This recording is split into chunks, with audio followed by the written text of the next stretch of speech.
Ah, the Big Apple, New York City. What can be said about this metropolis that hasn't already been said? After all, it's home to so many cultural landmarks and institutions, like the New York Yankees, Central Park, and of course, the Empire State Building. Truly, no city can match the splendor of this place. Now you may be wondering, why are we in beautiful New York City instead of in front of an unconvincing green screen? I mean, it's almost as if I'm on vacation, but I was a dummy and then forgot to record all of these bumpers before I left. That would be silly. Yeah, you dummy. So as you've probably gathered, we're going to be doing things a little differently this week again. It's actually a lot like the Rick and Morty compilation that we did a few weeks ago, but this one is about SpongeBob, because you read the title of the video and you know what's going on. But it's going to be that. What are we doing? We're beginning today with an episode whose theory was actually confirmed, so to start, here's Emily. SpongeBob Squarepants has been on the air for 17 years. It is seriously one of the funniest cartoons to ever exist.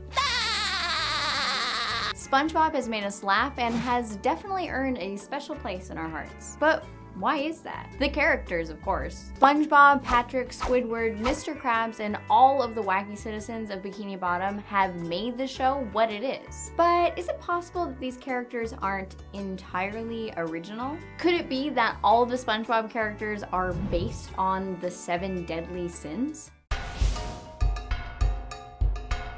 Before we dive into this theory, let's start at the very beginning. What are the 7 deadly sins? The 7 deadly sins, or vices, come from Western religions, especially Catholicism and Christianity. They are intended to destroy the life or charity within a person because they are sinful things to participate in. Today, the 7 sins are known as pride, greed, sloth, envy, gluttony, wrath, and lust. But how do they relate to SpongeBob and his friends? Well, I will tell you. Sandy Cheeks is pride. Pride is defined as the belief that one is essentially better than others. And it often includes excessive admiration of oneself and unjustified boasting.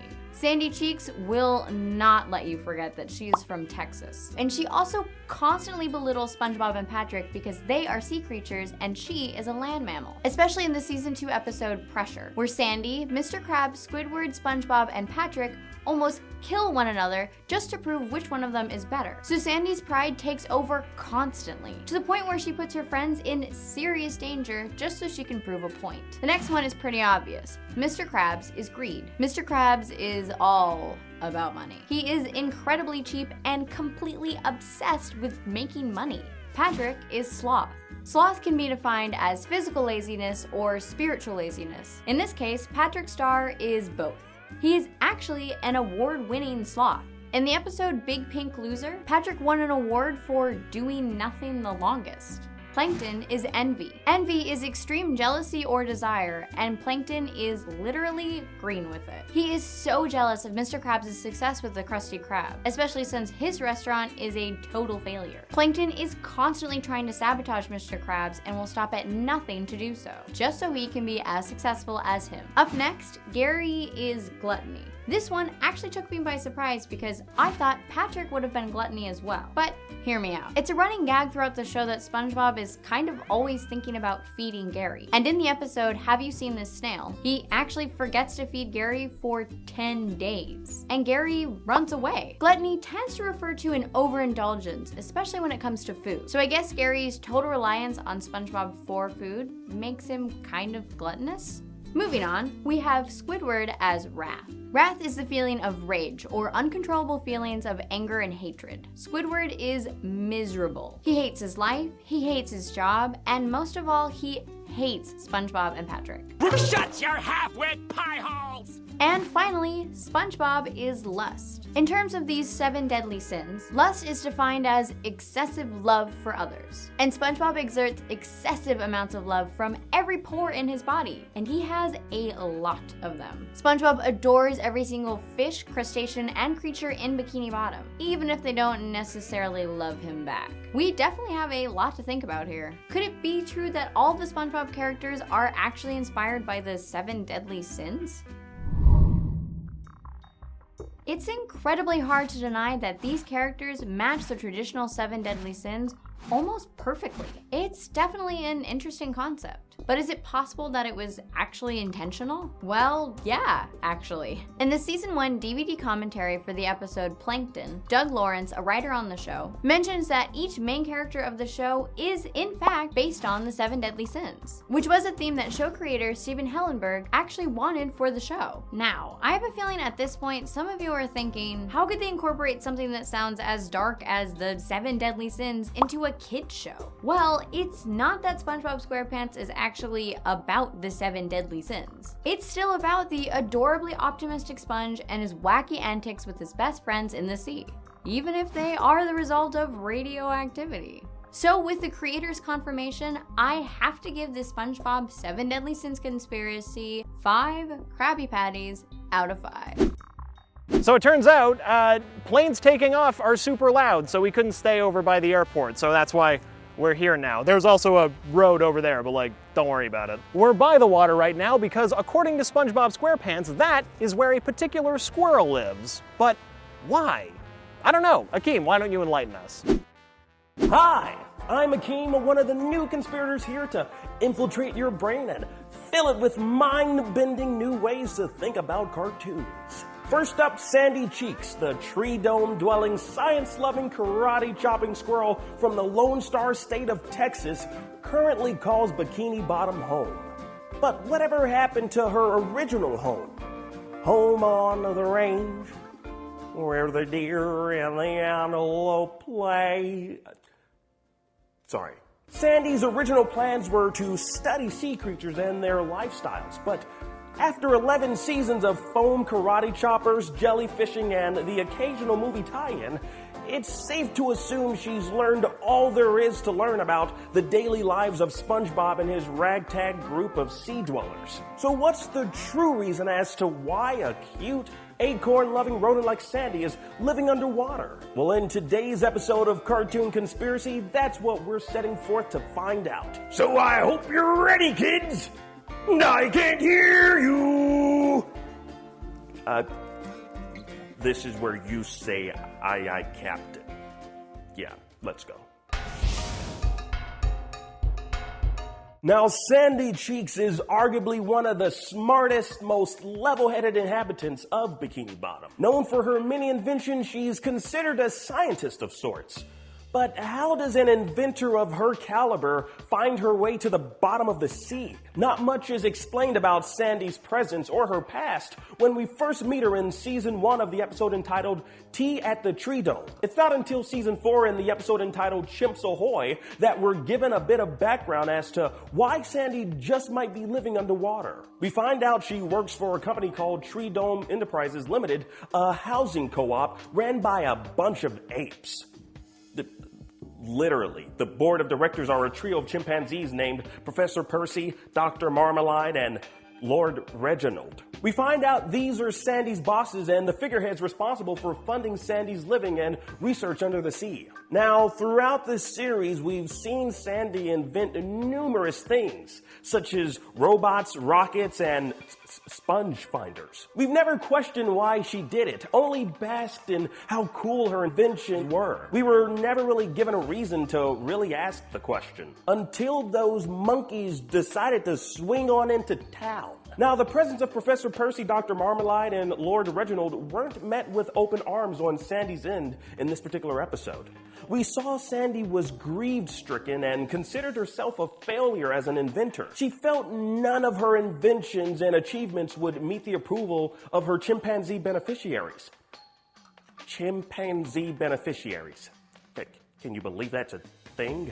The question to ask ourselves at this point is, why would Sandy think none of her inventions, none of the things she's invented to this point would meet the approval of her beneficiaries? To answer that question, let's list off some of her inventions, shall we?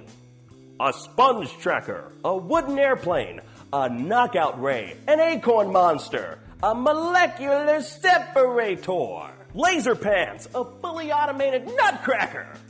I could go on.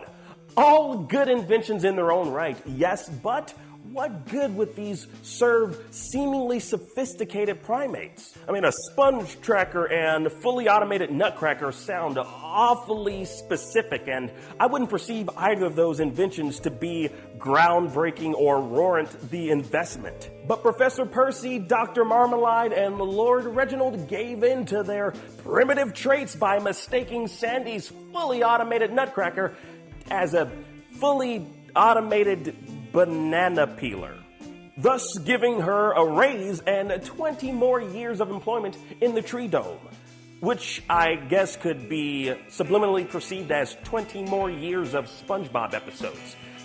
Yikes. Though secretly I would love that to be true. Satisfied with this new invention, the chimps scurry on off in their submarine to drier land, all while mentioning other chimpanzee-related inventions for Sandy to explore in her future tinkering. Underneath the acorn jokes and poop-throwing references scattered throughout this particular episode, we're given a lot to work with as to why Sandy just might be living underwater. Let's take a look at the facts. She works for a company that supposedly finances inventors to occupy tree domes to make modern breakthroughs in chimpanzee-related research.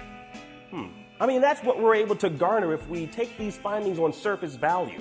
But let's swim away from the shallow end of thinking about this and dive a little deeper, shall we? The key to why Sandy lives underwater lies in finding out more information pertaining to her chimpanzee beneficiaries and why they'd want to fund such a project involving a squirrel. Now, there's not much information out there as to the backgrounds of Professor Percy, Dr. Marmalade, and Lord Reginald, so we'll more than likely have to make some assumptions based on what we know about chimpanzees in the real world. In the year 1923, American psychologist Robert Yerkes purchased a young bonobo and chimpanzee for research, so that he could study them into maturity. This was a man who dreamed of creating the ideal chimpanzee servant of science.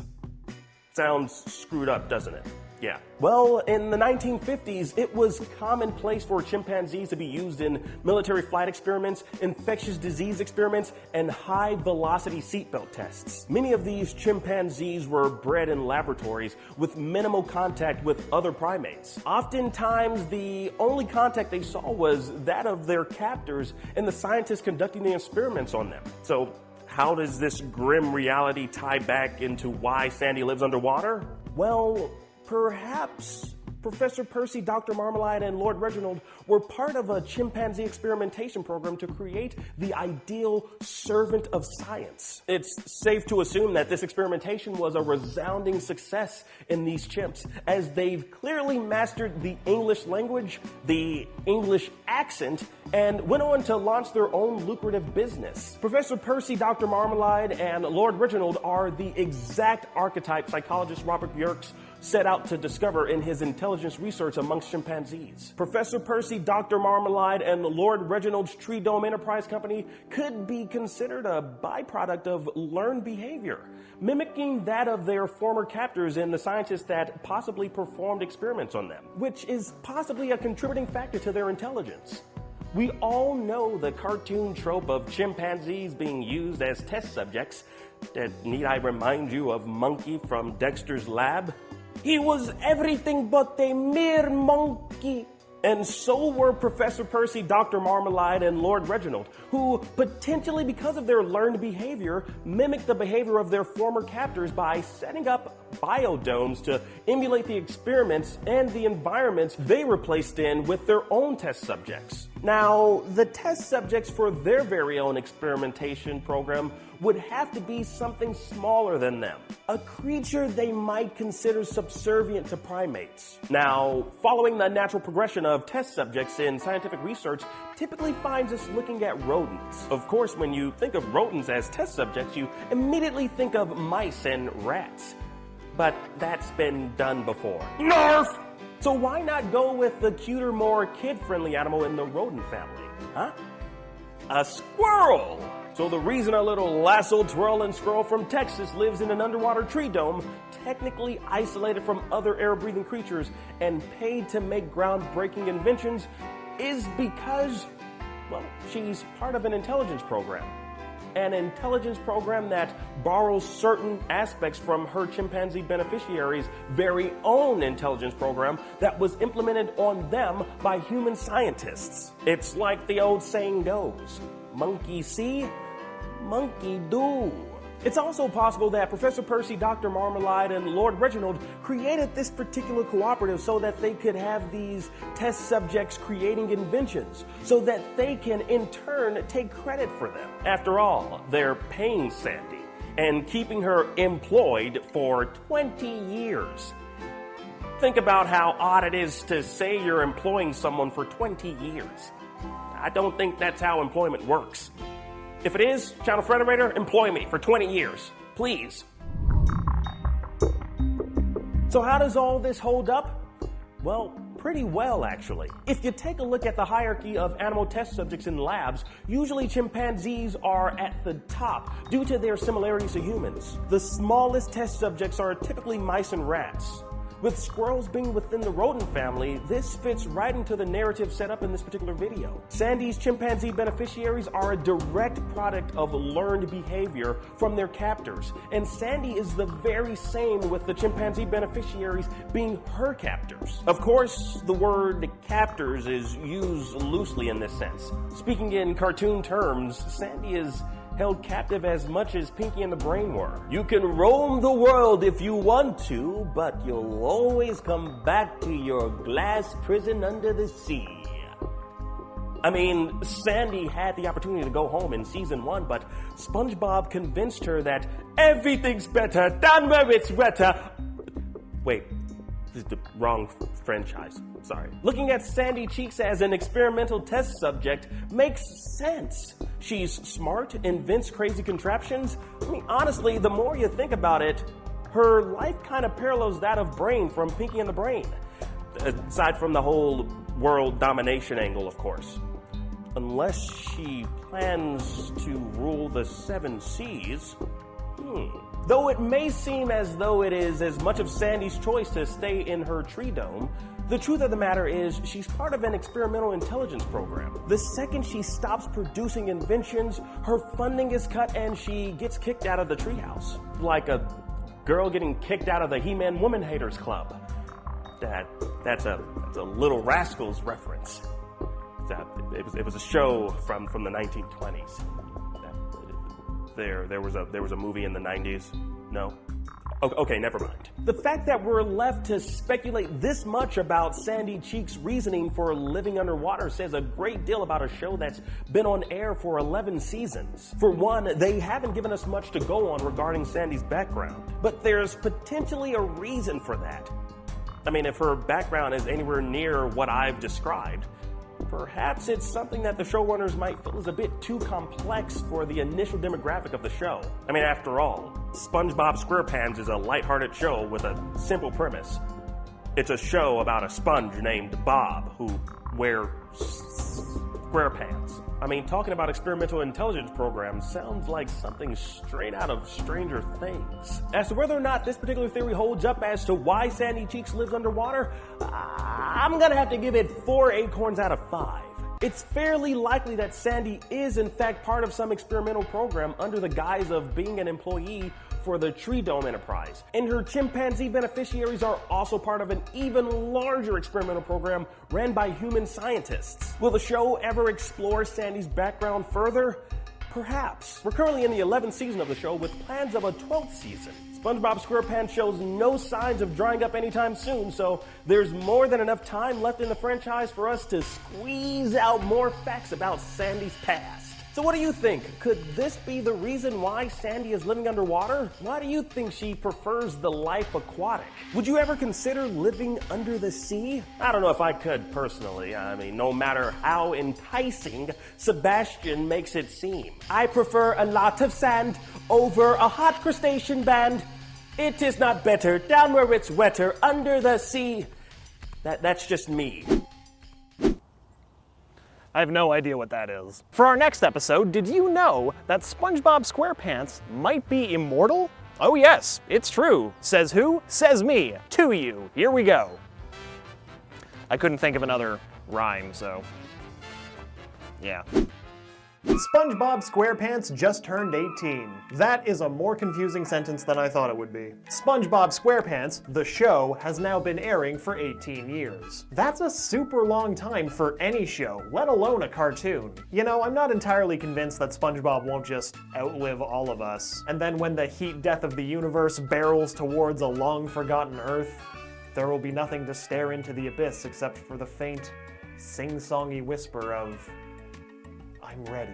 Sorry, that kinda got away from me there. What I mean to say is that SpongeBob is pretty old, both the show and the character. At least I think the character is old. Come to think of it, how old is SpongeBob supposed to be? We have a couple of answers here and there, but for every answer, we seem to have a ton of contradictory evidence towards them, which makes a question as simple as SpongeBob's age super complicated. So complicated, in fact, that some people are wondering if SpongeBob really ages at all. Is it possible that SpongeBob Squarepants is actually immortal? Okay, let's first knock the obvious one out of the way. Like we've said before, SpongeBob has been airing for about 18 years, and yet SpongeBob doesn't seem to age. However, this is 100% cartoon logic that we're going to shelf for now, because if we acknowledge this, then we have to acknowledge that this is pretty much the case for everybody else in Bikini Bottom. But SpongeBob in particular has a couple of interesting qualities that make a really good case for him being some sort of ageless being. Putting the rest of the show's continuity and characters aside and looking at SpongeBob in a vacuum, there seems to have been a lot of intentional smoke and mirrors when discussing things like how old he is. As pointed out by Reddit user Nandel Ruman, SpongeBob has been working at the Krusty Krab for a long time. How long exactly? Well, at the beginning of the 2004 SpongeBob movie, SpongeBob tells Gary that he's won the Krusty Krab's Employee of the Month award 374 consecutive times. Wait a minute, 374 consecutive months? If we're going to be charitable and assume that he's won Employee of the Month for every single month he's worked at the Krusty Krab, that would mean that SpongeBob has been working there for at least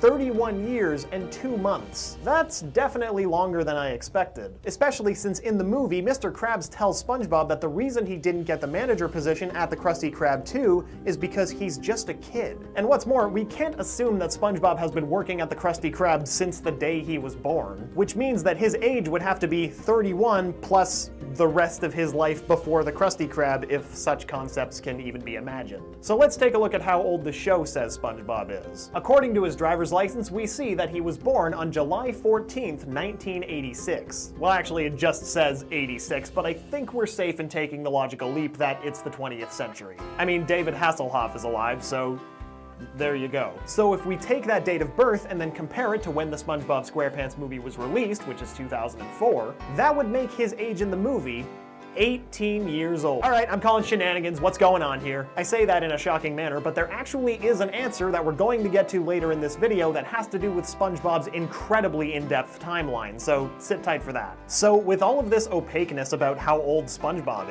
is there any other evidence that might suggest that SpongeBob is immortal? Well, maybe. For starters, this show has a pretty huge cast of characters. But apart from possibly SpongeBob, the oldest and most ageless of the bunch would probably be King Neptune, and yes, he's exactly who you think he is. He's the Roman god of the sea, who is documented in the show to be about 5,000 years old. Also read, basically immortal, cause he's a god. So it's not like immortality is just a fantastical concept to the characters in the show. After all, they've interacted with characters like this in the SpongeBob universe before, so who's to say that there can't be any others? Granted, Neptune is a god, and SpongeBob is a sponge. Actually, speaking of SpongeBob being a sponge, there's another point that we need to refer to here, and that's the life expectancy of actual sea sponges. The average life expectancy of a sea sponge is about 10 to 20 years. That's pretty good for sponges, and if SpongeBob were 18, then we would be fine, he would just be on the older side, but it doesn't even come close to the 31 years SpongeBob has supposedly worked at the Krusty Krab, let alone any time before that. Also, this is a bit of a minor note, but SpongeBob is an incredibly lucky individual. He's cheated death in this show probably more times than he should have been able to get away with. And I'm not talking like once or twice, I'm not even talking dozens. We're talking like close to 100 times where SpongeBob's life has been in jeopardy. I've been alive for 25 years, and I think my life has been in jeopardy maybe twice?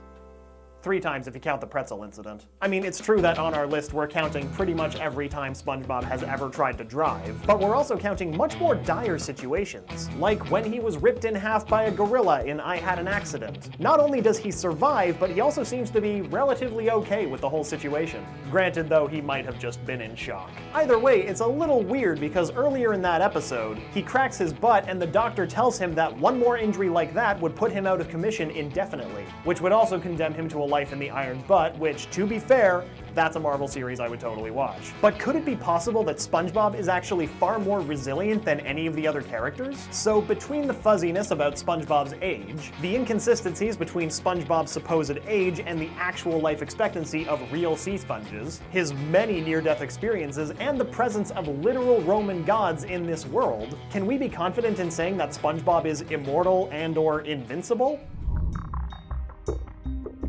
Okay, first let's sort out all of the inconsistencies that we've established with SpongeBob's age. Despite the helpful title cards and the charming French narrator, there's a lot of confusion about how time in this show works, since there's this kind of floating timeline present throughout the whole thing. But at the same time, there's also an incredibly rigid and established timeline. There's even been an effort on the SpongeBob wiki to meticulously document every major event of the series, and it's here that we're going to find our true answer to how old SpongeBob is. But before we answer this, we should acknowledge that SpongeBob creator Stephen Hillenburg has gone on record jokingly saying that he believes SpongeBob to be 50 in sponge years. But he's also said that he doesn't really believe that SpongeBob has a canon age. And if I may speak freely, Mr. Hillenburg, that is a valid stance to take, and I respect your opinion. But that ain't gonna fly for a theory about immortality, so let's try to answer this anyway. So we're going to stick with SpongeBob's driver's license on this one and say that he was born in 1986. The correction in the timeline that we need to make is actually regarding the timing of the 2004 Spongebob Squarepants movie. When we last tried to math out his age, we were going on the assumption that the movie takes place at the same time that it was released, in 2004. But this actually isn't the case. In fact, the first movie was originally intended to be the end of the show. And Hillenburg has gone on to say that it pretty much still is, and that the movie takes place after the events of the TV show. So this effectively makes the movie a sort of retroactive series finale, even though new episodes are still being made. So this fact actually places the movie much further down the timeline. How much further? Well, the first episode of SpongeBob, Help Wanted, was released on May 1st, 1999. And in this episode, SpongeBob is officially hired to work at the Krusty Krab. From there, if we generously assume that SpongeBob was Employee of the Month for every month since then, that would place the movie 31 years later, around 2030. Granted, this would mean that SpongeBob was hired at the age of 13, but he's very enthusiastic about working at the Krusty Krab. Besides, 13's pretty old for a sea sponge. So after all of that, how old is SpongeBob? With the movie taking place in 2013, that would actually mean that SpongeBob, during the events of this movie, is at least 44 years old.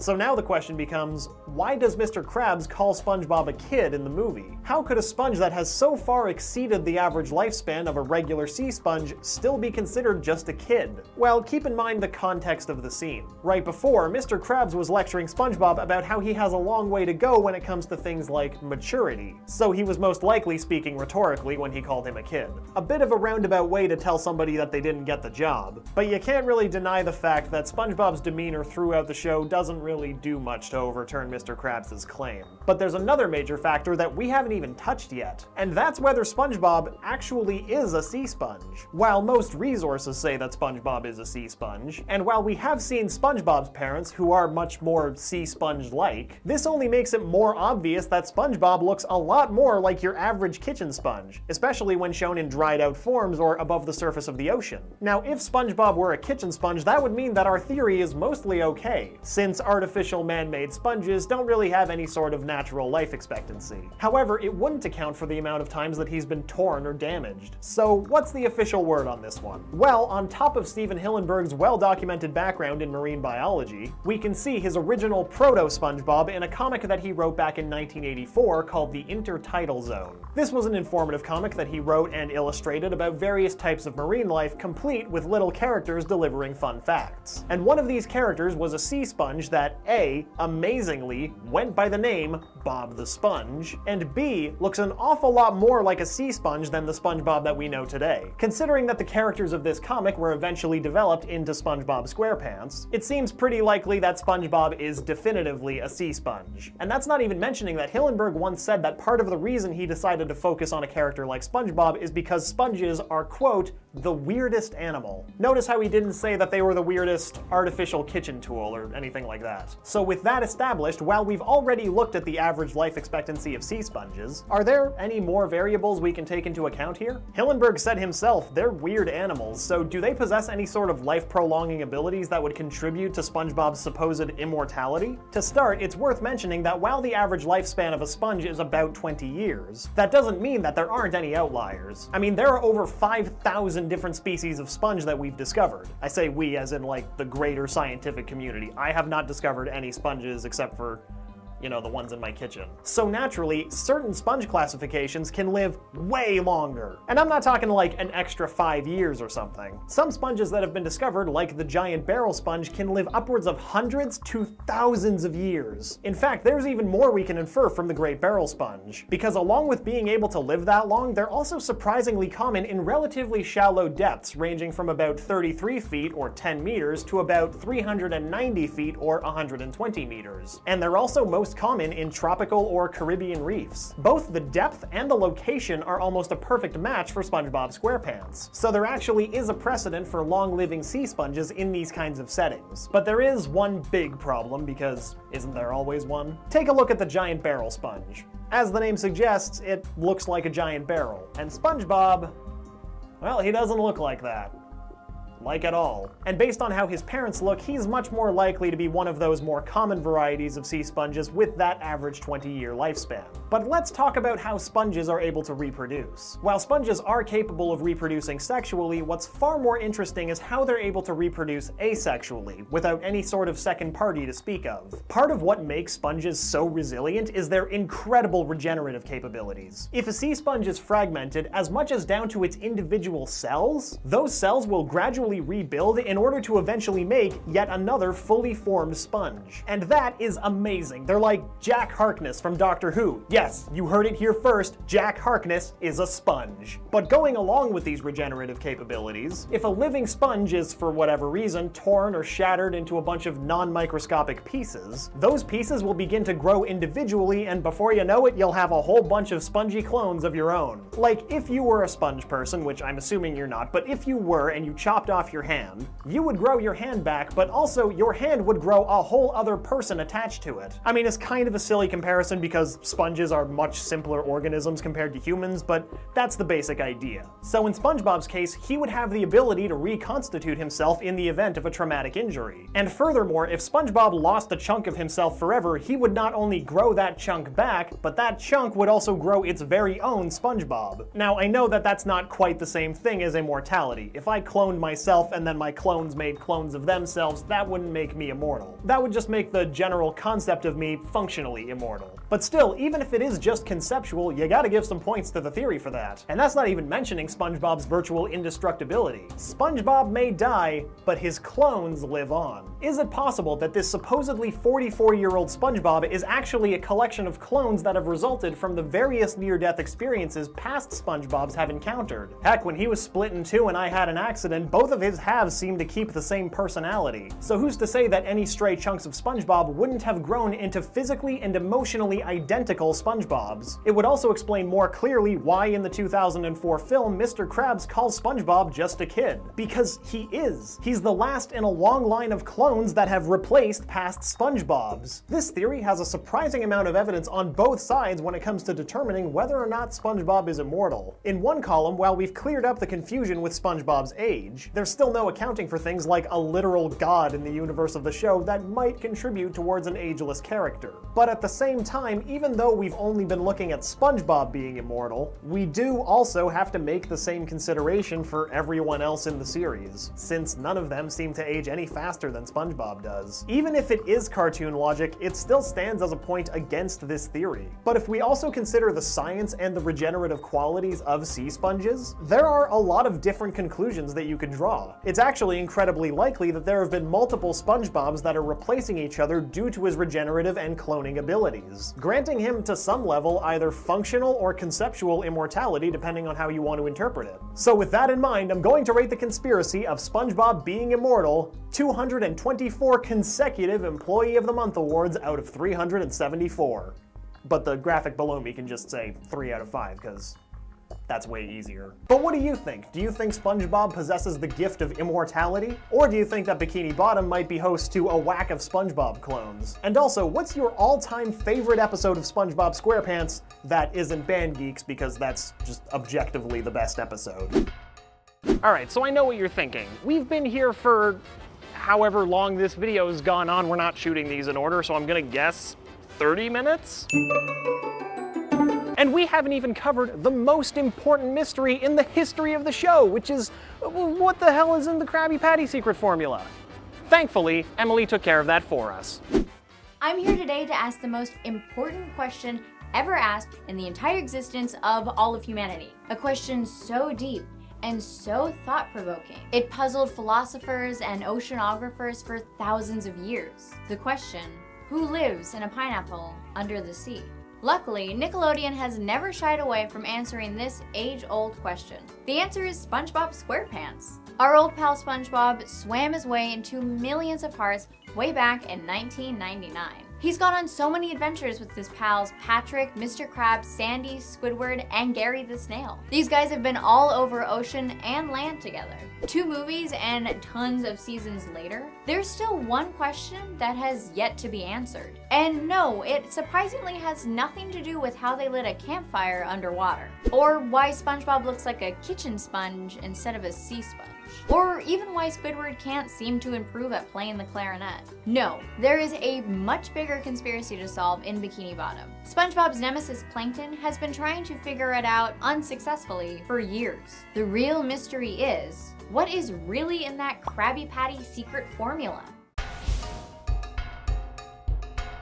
Mr. Krabs has been keeping the Krabby Patty secret formula safe for years, and rightfully so, as he runs one of the only popular restaurants in all of Bikini Bottom. If his secret gets out, his nemesis Plankton will quickly use that formula at his rival restaurant, the Chum Bucket, and take over Bikini Bottom by having comparable burgers, I guess. It's Plankton's complete motivation throughout the entire series. And it's the ultimate goal in both SpongeBob movies. So what's really in that Krabby Patty? Well, it's been widely disputed. And whatever it is, the customers seem to love it. There have been tons of fake-outs throughout the many seasons of the show. One episode titled Plankton's Army was specifically about Plankton finding the secret formula. It was revealed as follows. 1, a pinch of salt. 2, 3 teaspoons of chopped onions. 3, a cup of love, and 4 pounds of freshly ground plankton. Obviously, this was a joke from Mr. Krabs. As Plankton runs from the restaurant, he reveals that this is just a false recipe planted just for the purpose of pranking Plankton, while the real recipe is hidden safely under his own mattress. So here are a few things we do know about the recipe. The Krabby Patty itself is made out of the frozen hamburger with fresh lettuce, crisp onions, and undersea cheese, pickles, ketchup, mustard, and then the addition of the secret formula. In the Great Patty Caper, it's revealed that some of the ingredients of the secret formula are flour, barnacle shavings, salt, and turmeric. One of the repeated ingredients has been mentioned in several episodes, including Plankton's Army,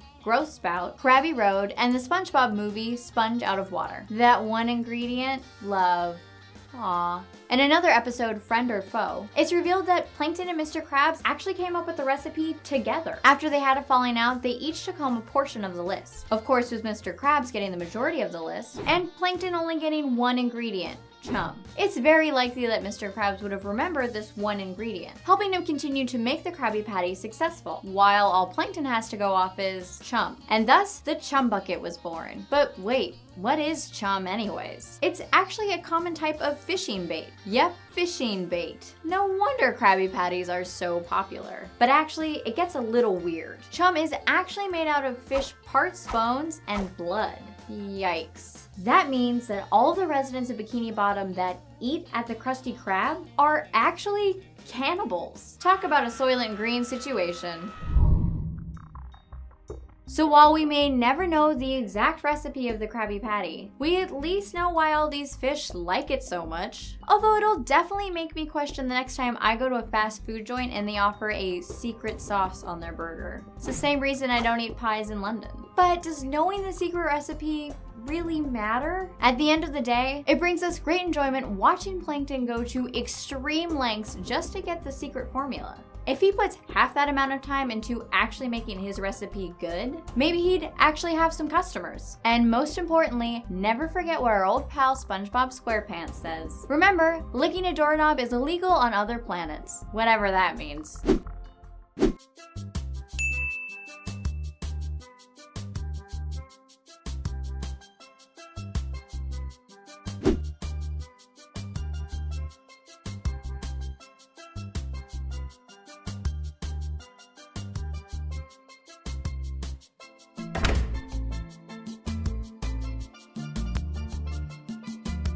How's it going, man?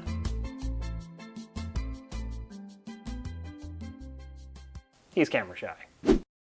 Now, there's quite a few weird and screwed up SpongeBob Squarepants theories on the internet. And as purveyors of ruining childhoods, we at ChannelFrederator have done quite a few videos covering those theories. Today, we're gonna dive deep into Bikini Bottom to get to the bottom of one of the most questionable relationships known to man and crustaceans. What's up with Mr. Krabs and Pearl? Like, seriously, how did that whole thing happen? Him being her father. Logical, rational beings would assume she's adopted and call it a day. I'm not logical or rational though, so yeah. But there's been a rather odd theory circulating on the internet for a couple of years that claims Mr. Krabs just might be Pearl's sucrose-filled patriarch. You know, there's really no good way to sugarcoat it. He's been referred to as her sugar daddy. Sweet, see what I did there? There's a sugar reference. I'm Akeem with ChannelFrederator, and on today's exciting episode of Cartoon Conspiracy, we're gonna delve deep into the Reddit theory that asks the question, is Mr. Krabs Pearl's daddy or her sugar daddy? Let's do it.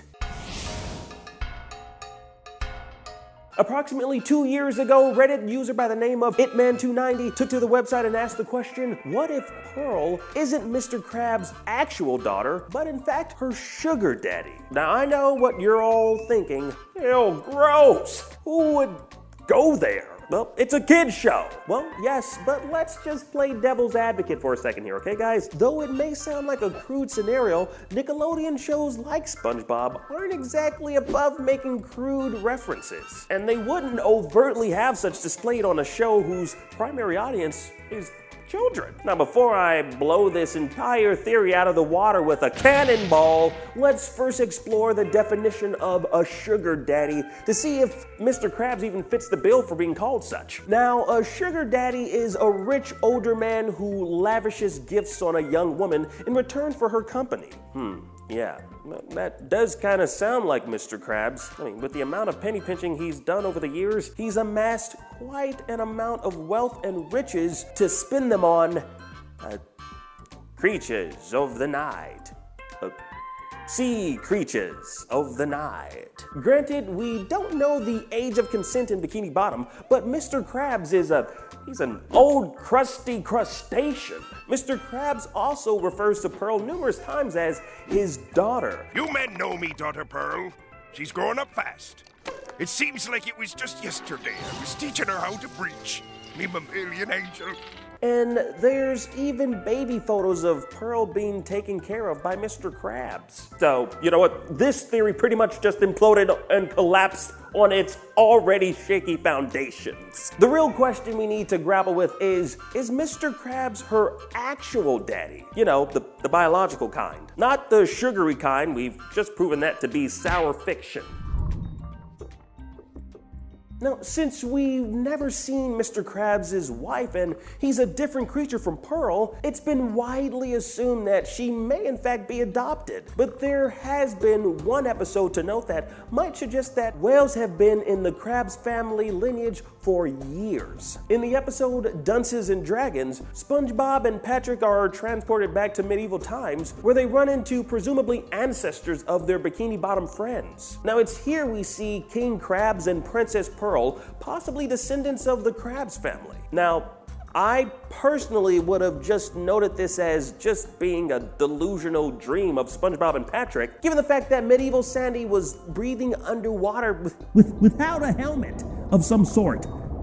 That's not possible, she's a squirrel. But then the episode ends with Patrick impaling one of Squidward's ancestors in the present day. So maybe this wasn't a dream and the actual history of how the Krabs family discovered the Krabby Patties to build their future empire. As if it wasn't enough for King Krabs to be the ruler of that particular time period, he opted to sell flippin' burgers to his subjects. Well, it goes to show the Krabs family has a long history of penny pinching. Just pinching the pennies. So if we're to take note of this and consider this canonical, that means that the Krabs family does in fact have others within the family tree that are in fact whales. It wouldn't be out of the ordinary in an animated television show to see cross-creature breeding. Adventure Time's Jake the Dog impregnated Lady Rainicorn, giving birth to 5 kids that have an appearance that either strongly resembles the dad or their mom. We've also seen it in the television show Regular Show in the epilogue portion of the series finale. Though genes are more so based on the dominant traits found in the parents,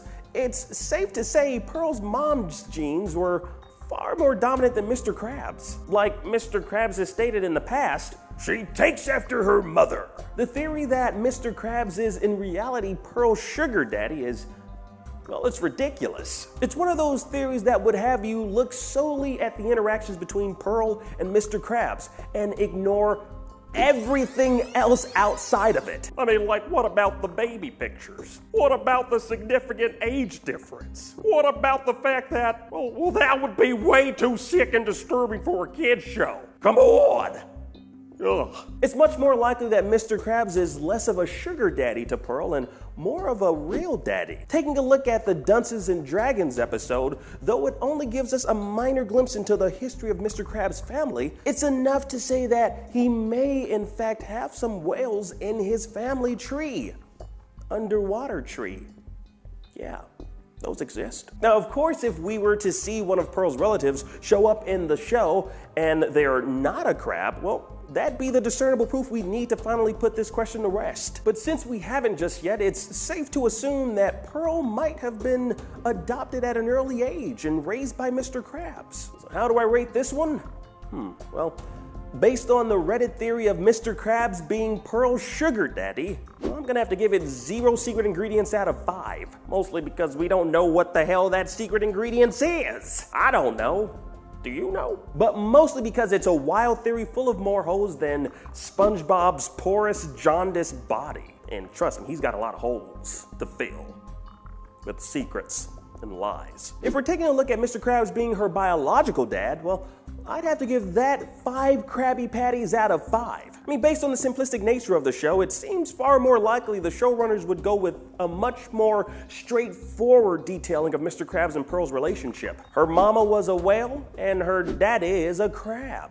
Believe it? Call it cartoon logic, whatevers. Other shows have done the whole cross-species mating ritual to varying degrees of success. I mean, just look at Shrek's donkey and dragon. Now let me tell you right now, man, that relationship is just as weird and complicated as a tiny crustacean doing the horizontal limbo with a whale. Trust me, man, it's crazy. Now let's go get some waffles. It's my donkey impression, man. It's crazy, man. I can't believe you did that, man. Crazy. So what do you guys think about this theory? More importantly, what do you think happened to Pearl's mom? Where is she? Sweet mother of Pearl, I hope they find her one day. Hope she didn't end up in like a Moby Dick situation where she, I don't know. What happened in Moby Dick? I never read that book.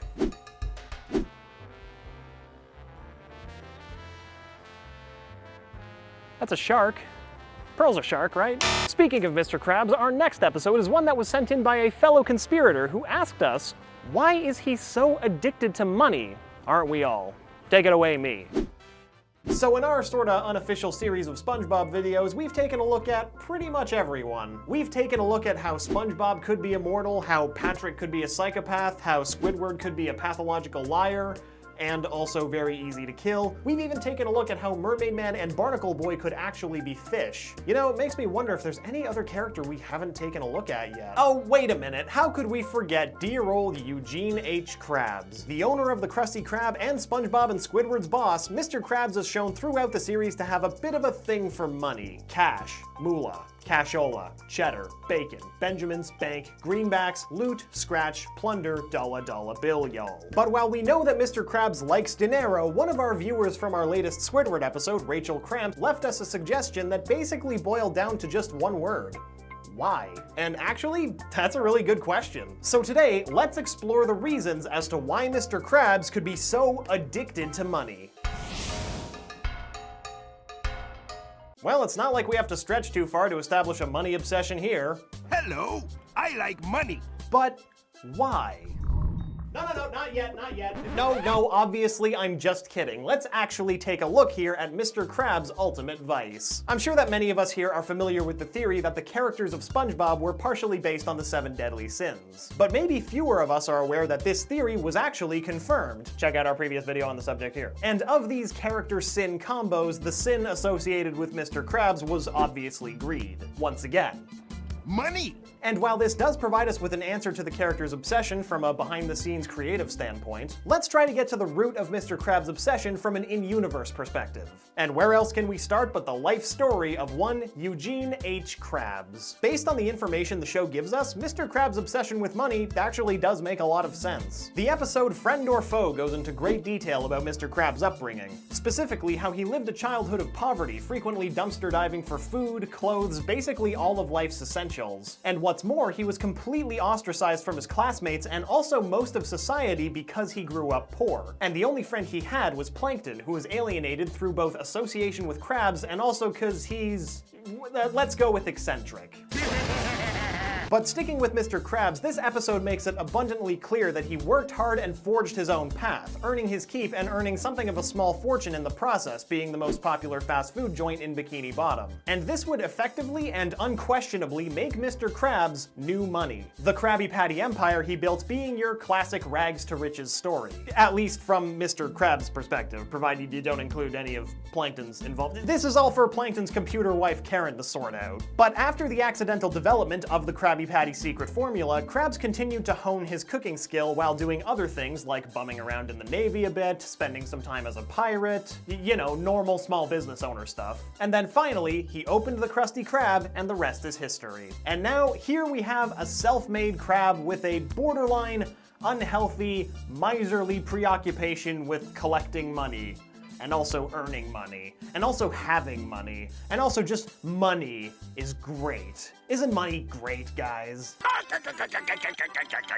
I'm sorry, I think I just blacked out for 10 seconds and became Mr. Krabs. Sorry about that. But there's something particularly intriguing about how Mr. Krabs runs his business. Considering that he just likes to have money on him all the time and is super protective of it, he's pretty frugal and isn't really willing to, you know, spend any of that money that he earned from the citizens of Bikini Bottom. And this supposedly contradicts how society dictates he should be operating. With just a quick search on the internet, you can find a ton of hot takes about the constant struggles between new money, people who suddenly find themselves in a higher tax bracket, versus old money, people who grew up in wealthier families who never really had to deal with trivialities like money. And many of these articles and comparisons will tell you that generally, new money seems to be a lot more liberal in their spending habits, going out of their way to make it seem like they're part of the upper class while they're still, you know, adjusting to that lifestyle, possibly making up for some sort of imposter syndrome. This feeling that they don't really belong in that echelon of society, leading to overcompensation like flashier status symbols. And apparently, it's actually old money that manages to reliably manage their wealth with careful spending and frugality, since they likely never really felt any pressure or feeling that they needed to prove to the world that they were wealthy, you know, because they just always were. Really, it's not all that different from the conversation that every generation has about the generation to come after them. You know, you've always got some old money complaining that new money is coming in and being abrasive and obnoxious, just like how every generation complains that the one to come after them is just ruining everything. You know, kind of like how I complain about all of you Generation Zs. You know, just waltzing in like you own the place with your trap music and your Vine celebrities that are all on YouTube now and your fidget spinners. I don't know what young people are into these days. Cup and ball, hula hoops. That there rock and roll music. And this apparent observable divide between old and new money isn't really a recent development in modern society. I mean, just read The Great Gatsby for proof that this has been around for a while now. But the thing to keep in mind is that these observations on spending habits are more comparable to, like, stereotypes of new money, and they're by no means the rule. I mean, after all, everyone reacts to these situations differently. So instead of tiptoeing through this socioeconomic minefield, let's instead approach Mr. Krabs' potentially abnormal penny pinching from a different perspective. Okay, now's the time for the thing. Since we've referred to this fact in previous episodes of Cartoon Conspiracy, it's obviously no secret that SpongeBob creator Stephen Hillenburg has a well-documented past in marine biology. So let's dip our toes into this and see if we can discover anything. Now, as we see in Friend or Foe, Mr. Krabs' first experience with money was when a certain shiny object caught his eye, which then inspired his lifelong romance with money. Pretty much his entire love affair with money is rooted in his chance encounter with one tiny, shiny object. I wonder if there are any characters from any other works that share a similar trait. Maybe from like a recent movie. A crab that likes shiny things. Well, looks like this just turned into a double whammy episode because we're bringing Disney's Moana into the mix now. And while, other than his name, he might have absolutely nothing to do with the Polynesian mythology on which Moana was based, the giant singing crab Tamatoa surprisingly might actually help us better understand Mr. Krabs. After all, they actually have a lot more in common than you might think, considering they both have such an affinity towards shiny things. I mean, obviously, it's not exactly a one-to-one comparison, since Mr. Krabs views shiny things like money as a tool to raise his social class, while Tamatoa simply views shiny things as hedonistic adornments that also serve as a beacon for prey. But they're both crabs and they both like shiny things, and that is a pretty significant similarity. And it can't help but make you wonder, is this a common trait in crabs? Do they actually hoard shiny things like dragons? The Smaugs of the sea? Well, actually, that's already not a very apt description. This is because Tamatoa is a species of crab known as the coconut crab, which is a species of land crab which has been reported in the past to steal tiny, shiny objects like silverware, which explains the coconut crab's other more colloquial names like palm thieves or robber crabs. And now I'm just imagining a crab with like a little robber mask, and it's cute, but horrifying. But unfortunately, they aren't really known for living very aquatic lives. And also, look at the size of these things! This is horrifying! It's like someone took a magnifying glass to a regular crab and it just stayed like that forever. Well, I for one welcome our new crab overlords, but take this information and contrast it against Mr. Krabs. For starters, we don't really know what species of crab Mr. Krabs is, since most people are just happy to call him a crab. There's not really any reason for them to be more specific in the show. But based on what we can see, it seems like Mr. Krabs is a completely different species from Tamatoa's coconut crab, as Mr. Krabs seems to spend the vast majority of his time underwater as opposed to, you know, on land. And out of the hundreds of different crab species that there are out there, based on images that we've seen of Mr. Krabs above water in episodes like Pressure, one possible match for his specific species is this, which is also known by its much simpler name of the red claw crab. If we go on the assumption that Bikini Bottom is underneath the Bikini Atoll, you know, atoll, however you want to pronounce it, this location matches that of the aquatic red claw crab, which is known to inhabit much of the Indo-Pacific region, which includes the likely location of Bikini Bottom. But now that we have an idea of what kind of crab Mr. Krabs is, the million-dollar question is, does the red claw crab, or any crab really, share the same larcenous trait of the coconut crab and its affinity for shiny things? Now, I know what you're probably thinking. You might think that since coconut crabs have this appreciation for shiny things, then this must be all true for most other species of crab, right? But surprisingly, the truth is actually the opposite. Coconut crabs being attracted to shiny objects like silverware actually seems to be more the exception than the status quo, as there's far less evidence, even anecdotal evidence, that other crabs would naturally gravitate to shiny objects like coins. Though that said, there is evidence that other sea creatures, particularly predators like barracudas and sharks, are also attracted to shiny objects. Which would make sense since the glint would probably catch their eye, what with the sun reflecting off of them and everything. But to relate shiny objects to Mr. Krabs' obsession with money, while intriguing, would be a bit of a stretch. With all of this stuff in mind, when trying to determine exactly why Mr. Krabs is addicted to money, you could still make this argument that crabs are just naturally naturally attracted to shiny objects. Unfortunately, this line of thinking can fall apart when held under scrutiny, since it doesn't really account for things like Mr. Crab's specific species of crab, or the fact that most of his assets are held in paper bills that somehow aren't ruined underwater, as opposed to shiny coins like someone like Scrooge McDuck. So that doesn't really fit the narrative either. But since it's such an interesting idea, even though Mr. Krabs isn't a coconut crab, I'm personally willing to give it some leeway, but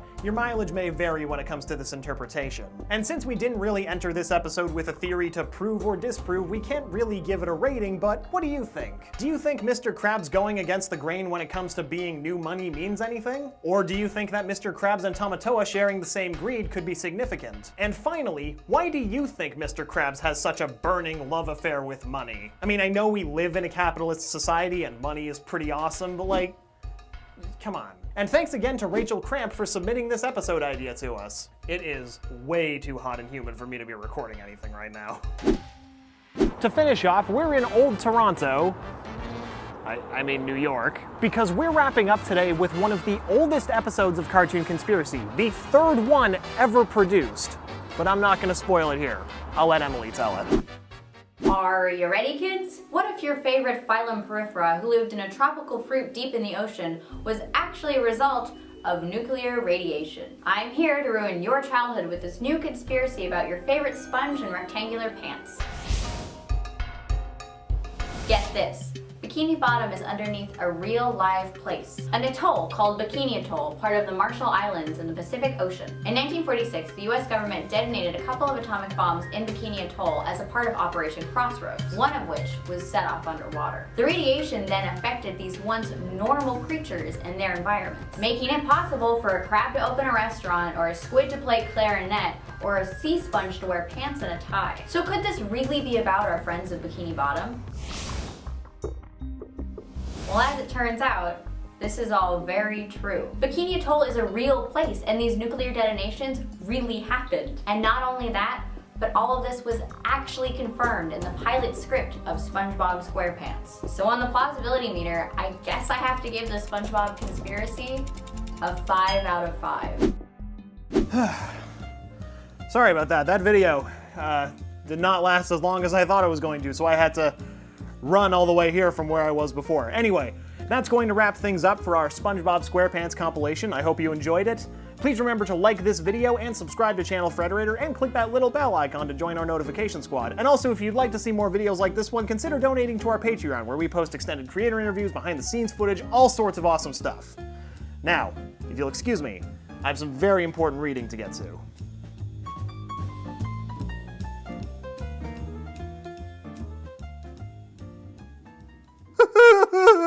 Oh, and remember, Frederator loves you. Okay, nice. Bye.